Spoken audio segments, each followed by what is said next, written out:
এই Indian fighter মুরগিরে ঘাস খাওয়ানো যায় আর ওরা কমনি শাকটা অনেক পছন্দ করে। আমি দেখেন আপনি চারদিকে যে বায়ো সিকিউরিটি যেটা আমি দিছি, একটা রোগ আসে যেটা ভাইরাস, যাতে বাতাসটা সব খোপের মধ্যে ঢুকতে পারে।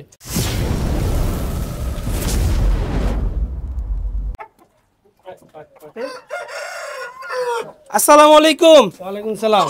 ভাই কি করতেছেন? এই ঘাস দিতেছি। ভাই পরিচয় সময় নাই, আমি হঠাৎ করে দেখি এই লোক ঘাস খাওয়াইতেছে। ঘাস তো খাওয়াই গরুরে, আপনি এটা কি করতেছেন? আমি এই ইন্ডিয়ান ফাইটার মুরগিরে ঘাস খাওয়ানো যায় আর ওরা কমনি শাকটা অনেক পছন্দ করে। আচ্ছা, আর কি কি খাবার খাওয়ান? আর এই হচ্ছে কলা খাওয়াইতেছি। আর কি খাবার আর খাওয়ান? দানাদার খাবার। আচ্ছা হাসান ভাই, আপনার রোগ বেদ কেমন হয়? না, আমার ইনশাল্লাহ আলহামদুলিল্লাহ এখন পর্যন্ত আমার কোনো খামারে কোনো রোগী হয় নাই, কোনো মুরগি কিচ্ছু হয় নাই। কি কোন না কোন ভাই, মানুষের মুরগির খামার ধ্বংস হইতেছে আর আপনার কোনো রোগ বেদ না, নাই? আলহামদুলিল্লাহ এই আমি 7-8 বছরে আমার এই খামারের বয়সে এখন পর্যন্ত আমার রোগে কোনো আক্রমণ করে না, আলহামদুলিল্লাহ। এর গোপন কথাটা কি একটু ফাঁস করে দিবেন? যে গোপন কথা ফার্স্ট বলতে, আমি দেখেন আপনি চারদিকে যে বায়ো সিকিউরিটি যেটা আমি দিছি, এইটা প্রত্যেক বছর কিন্তু আমাদের একটা রোগ আসে যেটা ভাইরাস বলে অনেকে, যে রানীক্ষেতের ভাইরাস, বিভিন্ন ধরনের ভাইরাস আছে। এটা শীত চলে যাবে, গরম আসবে, ওই টাইমটাই কিন্তু প্রত্যেক বছর এই রোগটা আসে। আর রোগটা কিসের থেকে হয় অনেকে জানে না। আচ্ছা, এই রোগটা মূলত চড়ুই পাখি, বাদশালিক এগুলোর থেকে হয়। তো আপনাদের দেখবেন এই বায়ো সিকিউরিটি না থাকার কারণে আপনি যে মুরগিকে খাবার দিচ্ছেন, চড়ুই পাখি আসতেছে, বাদশালিক আসতেছে অনেক। ওই টাইমটা কি হয়, অসুস্থ কিছু পাখি আইসা এই খামারে আপনার খাবারটা খায়া যেই পটিটা করে, তো তখন দেখা যায় মুরগি পাড়ায় এই মানে রোগটাও দিয়ে চলে যায়। আচ্ছা আচ্ছা, ঠিক আছে। তো তার মানে ও পেট ভরে খাইয়ে যাবার আপনি কিছু দিব না, এটা কি হইলো? হ্যাঁ, তার মানে যা সব রোগটা দিয়ে যায়। জি, ওই অসুস্থ থাকলে ওই খাবারটা খায়, আবার এইখানে পটি করে, এই কারণে ওর ওই ভাইরাসটাই খামারে দিয়া চলে যায়, কিন্তু অনেকে বুঝতে পারে না কেন হয়েছে। আচ্ছা, ঠিক আছে, এইভাবেই রোগটা শুরু হয়, যাতে আমার খামারে কোনো চড়ুই পাখি, বাদশালিক না আসে, এই জন্য আমার এই বায়ো সিকিউরিটি মেইন। আচ্ছা, মুরগি আরেকটা সুস্থ থাকার জন্য আর কি প্রসেস করেন? সুস্থ থাকার জন্য মূল যেই বিষয়টা, এটা আপনার একটা খামারির জন্য, ঠিক আছে, ভ্যাকসিন করা লাগবে। আচ্ছা, ভ্যাকসিন করতে হবে না? জি, এইটা একেবারে আপনার ইম্পর্টেন্ট দরকার। ভ্যাকসিনটা করলে কি হয়, আপনার একটা টেনশন মুক্ত থাকলেন। আচ্ছা, আপনি কোন বয়সে ভ্যাকসিন করে থাকেন?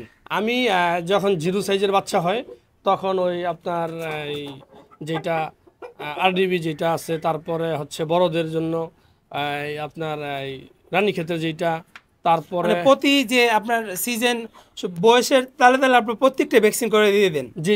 তারপর হচ্ছে আপনার ফক্সের একটা ভ্যাকসিন আছে। আচ্ছা, ওটা গাম্বুরার ভ্যাকসিন আছে। এগুলো আমার প্রত্যেকটার প্রসেসিং আছে, ওই সময় মতো আমি এগুলা ভ্যাকসিন করায় দেই। এটা কিন্তু একটা খামারি তার সব, মানে যদি একটা মোটামুটি একটা খামার উনি করতে চায়, সবার আগে এই প্রসেসটা নিতে হবে যে আমার খামারে ভ্যাকসিনটা কমপ্লিট থাকা লাগবে। আচ্ছা, আপনার আরেকটা বিষয় হলো, আপনার কিন্তু অনেক বড় একটা সেটআপ।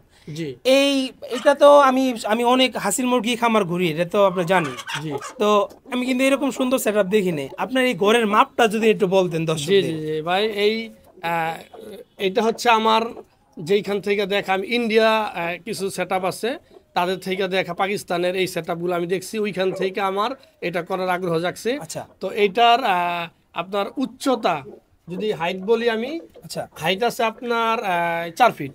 4 ফিট, হ্যাঁ।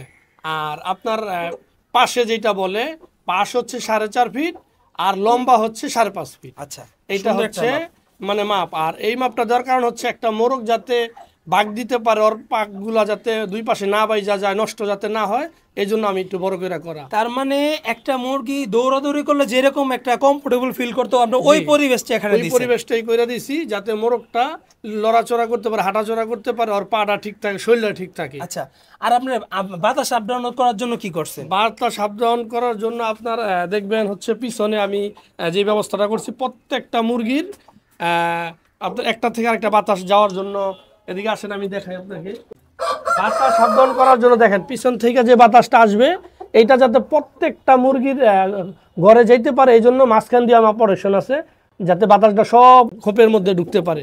এই জন্য এইভাবে আমার আপ ডাউন করার জন্য আমি 3 সাইডেই ব্যবস্থা নিছি।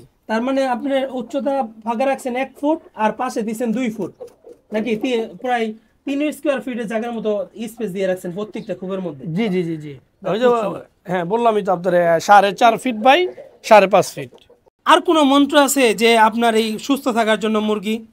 জি ভাই, আরেকটা যেটা আছে সবচাইতে বড় মানে আরেকটা জিনিস যেটা, এটা পরিষ্কার পরিচ্ছন্নতা। আচ্ছা যেমন একটা মানুষের পরিবেশ, যে কোনো পরিবেশে থাকার জন্য পরিষ্কার পরিচ্ছন্নতা দরকার, একটা মুরগির জন্য তা দরকার। এই জন্য আপনি সবসময় পরিষ্কার পরিচ্ছন্নতা রাখবেন, দেখবেন রোগ জীবাণু কম হবে, ঠিক আছে, রোগ বালাই কম হবে খামারে, রোগ হবেই না। ঠান্ডা বিভিন্ন ধরনের যে ইগুলা হয় এগুলো হবেই না। আর ঠান্ডার যে বিষয়টা আমি বলি, ঠান্ডা ওয়েদার যখন চেঞ্জ হয় মুরগি ঠান্ডা লাগে, তখন আপনি ওই মুরগিটারে চেষ্টা করবেন যাতে ঠান্ডা খাবার না খাওয়ানো যায়, এই দিকে খেয়াল রাখবেন। আচ্ছা।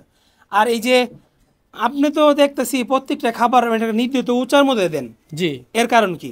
মানে ওচার মধ্যে দেওয়ার কারণ হচ্ছে নিচে দিলে মুরগিগুলা খাবার সবগুলো নষ্ট করে ফেলে, পাও দিয়া ফালায়, মানে নিচে ফালায় দেয়। এই জন্য যাতে উপরে দিলে ও খাইতে পারে, নষ্ট না করে, যতটুকু খাওয়ারও খায় নিবি। বাস এটা খাবারও সাশ্রয় হয়। হ্যাঁ তো আলহামদুলিল্লাহ ভাইয়ের সাথে অনেক কথা হইলো। তো হাসান ভাই ভালো থাকবেন, জি।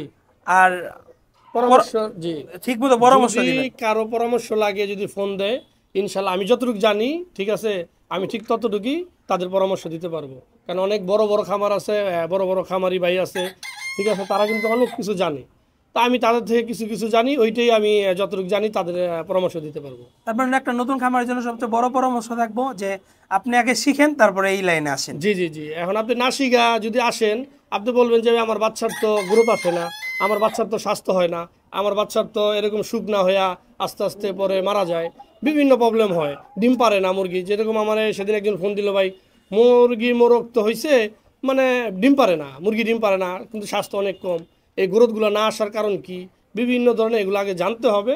আপনি করেন পাশাপাশি ভালো ভালো যারা বিডার আছে, বড় বড় বিডার আছে, তাদের থেকে কিছু পরামর্শ নিয়ে আস্তে আস্তে আপনি আগান, করতে পারবেন। আমি একটা সময় আমার কিছুই জানতাম না, আমার খামারে হচ্ছে আপনার এই ভ্যাকসিনও করা লাগে নাই, আমি এইভাবে পরিষ্কার পরিচ্ছন্নতার মধ্যে রাখছি, কিচ্ছু হয় না মাশাআল্লাহ। এখন আমি ভ্যাকসিন করি, কারণ যেহেতু মুরগি বাড়াইছি, এটা দরকার এখন।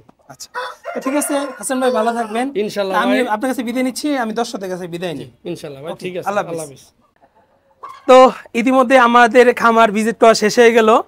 তো আমরা এই ভিডিওতে সম্পূর্ণ জানলাম খাবার এবং বায়োসিকিউরিটি, একটা নতুন খামারিদের জন্য কিভাবে এই পরিষ্কার পরিচ্ছন্নতা রাখবো, একটা মুরগি কিভাবে ভালো রাখবো, সুস্থ রাখার জন্য আমরা হাসান ভাইয়ের কাছে সম্পূর্ণ ভিডিও সম্বন্ধে এটাই জানলাম। তো আমার একটা স্লোগান থাকে, ভালো খাবার সুস্থ জীবন, এটা মানুষ এবং জীব জন্য সবার জন্যই। তো এই ভিডিও এখানে শেষ করছি, সবাই ভালো থাকবেন, সুস্থ থাকবেন। পরবর্তী ভিডিও দেখার আমন্ত্রণ জানিয়ে বিদায় নিচ্ছি। আসসালামু আলাইকুম।